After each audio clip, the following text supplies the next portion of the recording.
What do you do when you realize the man you've shared a bed with for 5 years hasn't been building a life with you? Have you ever sat across from someone at dinner, watching the way they carefully cut their steak, and felt a sudden, icy shiver down your spine because you realized you didn't actually know who they were? Not in the we have secrets kind of way, but in the this person is a literal ghost kind of way.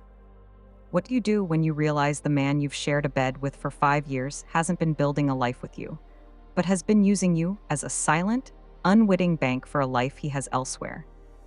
They say love is blind, but I think love is actually just a master of making excuses. For 5 years, I was a master at it, until the day the paper trail caught up to the lies. My husband, David, was the kind of man people described as solid. He wasn't flashy. He didn't wear designer watches or brag about his car. He was an architect, or so he said, who specialized in historical restorations. He was quiet, stable, and deeply, almost heroically, devoted to his younger sister, Sarah. "She's fragile, Alina," he told me on our third date. We were sitting in a small Italian place, the steam from the pasta curling between us. "Our parents passed away when she was 10 and I was 18. I'm all she has. She struggled with some pretty heavy mental health stuff in her 20s, and I promised her I'd never let her fall. At the time, I thought it was the most beautiful thing I'd ever heard." As a senior litigator, I spend my days surrounded by people trying to screw each other over for a nickel. Seeing that kind of loyalty was like finding a rare gem in a pile of gravel. I leaned across the table, took his hand, and told him I'd help him carry that weight. I didn't realize I'd be carrying the whole damn thing. We got married a year later. It was a small, elegant ceremony. Sarah didn't attend. David told me she'd had a bad week and couldn't handle the crowds. He looked so devastated when he told me that I spent our wedding night comforting him instead of celebrating. That should have been my first clue. A sister so fragile she can't watch her only brother get married. Yet she was healthy enough to call him 4 times during our honeymoon in Bali because she couldn't find her medication. When we got back, the financial restructuring began. "The mortgage on the new house is steep, David said one night, spread out over blueprints in his home office. "And Sarah's new treatment facility in the suburbs, it's not covered by insurance. It's $6,000 a month. If we both put our halves into the joint account, I can manage the bills from there. It'll keep things organized." I didn't blink. I was making $250,000 a year. He was supposedly making half that. It felt fair. So, every month like clockwork, I moved $4,000 into our joint account. I saw the confirmation emails he'd forward me, screenshots of payments to St. Jude's Residential and Greenwood Mortgage. I leaned into the work. I took on the high-conflict divorce cases, the ones that paid the big bonuses but kept me at the office until 9:00 p.m. I skipped the girls' trips to Mexico. I stopped buying the designer shoes I loved. I felt like I was part of a team. I was the engine, and David was the heart, keeping his broken sister alive. The mask didn't slip all at once. It eroded. It started with a smell. David would come home from visiting Sarah at the facility, and he'd smell like wood smoke and expensive laundry detergent. Not the clinical, bleached smell of a medical facility. Then there was the toddler's sock. I found it in the crevice of the passenger seat of his SUV while I was looking for my lip balm. It was a tiny, navy blue sock with a little yellow truck on it. "What's this, Dave?" I asked that night, holding it up. He didn't even flinch. That was his gift, the lack of a flinch. "Oh, that? Sarah's neighbor has a kid. I gave them a lift to the grocery store last week. The poor girl's car broke down. You know me, I can't say no to a neighbor in need." I tucked the sock into my pocket. I didn't know why, but my gut, the one that wins me cases in front of a jury, was screaming. The Tuesday that changed everything was unremarkable. It was raining, a gray, miserable drizzle. I had stayed home because of a migraine. The mail slid through the slot and I picked it up. Among the junk was a thick, certified envelope. "To Mrs. Sarah Miller." My heart did a strange, jagged little hop in my chest. Sarah Miller? Sarah's last name was Jenkins. She'd never been married. David told me she'd never even had a long-term boyfriend because of her condition. I sat at the kitchen table for an hour, staring at that envelope. I'm a lawyer. I know the law. I also know that opening someone else's mail is a federal offense. But I also knew that David wasn't home and that my name was on the deed to this house, and that something was rotting in the walls of my marriage. I didn't open it. I did something much more expensive. I called Marcus. Marcus is a private investigator I use for high-asset hidden wealth cases. He's a man who looks like a retired gym teacher and thinks like a shark. I need a full workup on a Sarah Jenkins, age 32, currently residing at. I gave him the address of the facility David had been visiting for years. You got it, Alina.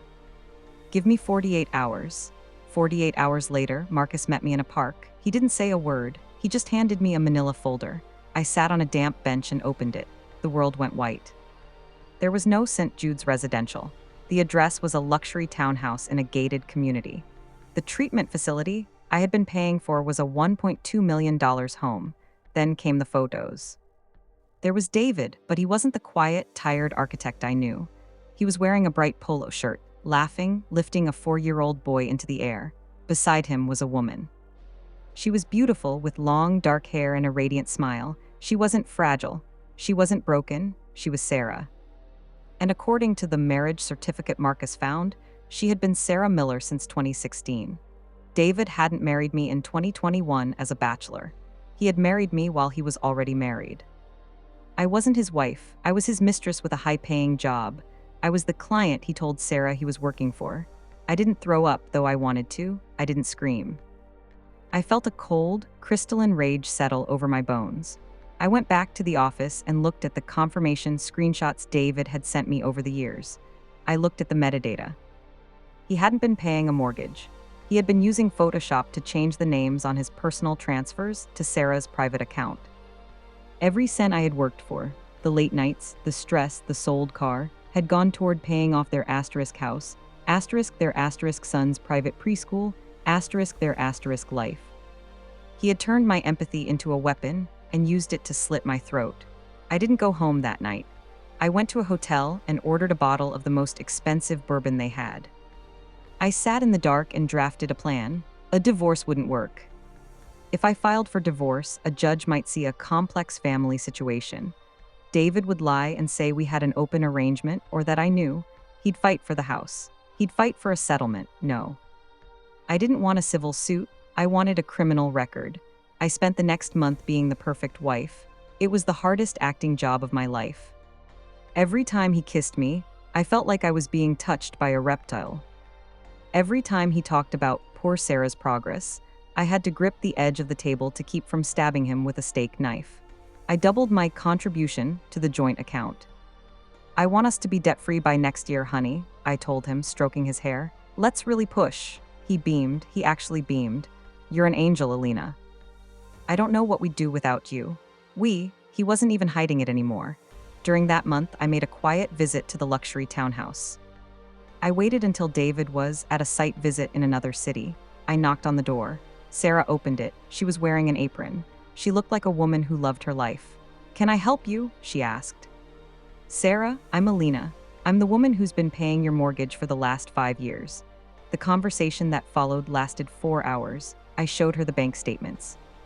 I showed her our marriage license. I showed her the photos of our wedding, the one she was too sick to attend. She didn't get angry at me. She collapsed. David had told her he was working as a high-level consultant for a firm that required him to live on-site 4 days a week. He told her the money was coming from performance bonuses. He told her I was a difficult, eccentric billionaire who provided him with a housing allowance. We sat on her expensive sofa, the one I probably paid for, and we cried, not for him, for ourselves. What are we going to do? She asked, clutching a tissue. We aren't going to do anything, I said, wiping my eyes. I'm going to call the district attorney, and you're going to be my star witness. The end was a symphony of justice. Sunday morning. Pancakes, the smell of bacon. David was scrolling through his phone, probably messaging Sarah that he'd be home by Monday. There was a heavy knock at the door. I didn't get up.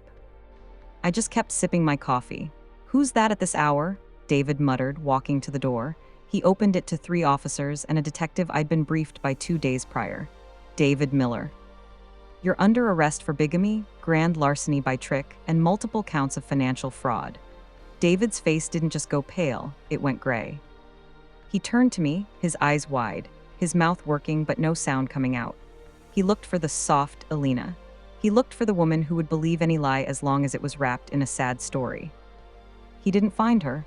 The sister's secret is out, David, I said, leaning back in my chair. I've met Sarah, she's lovely. She's also currently handing over your personal laptop to the police.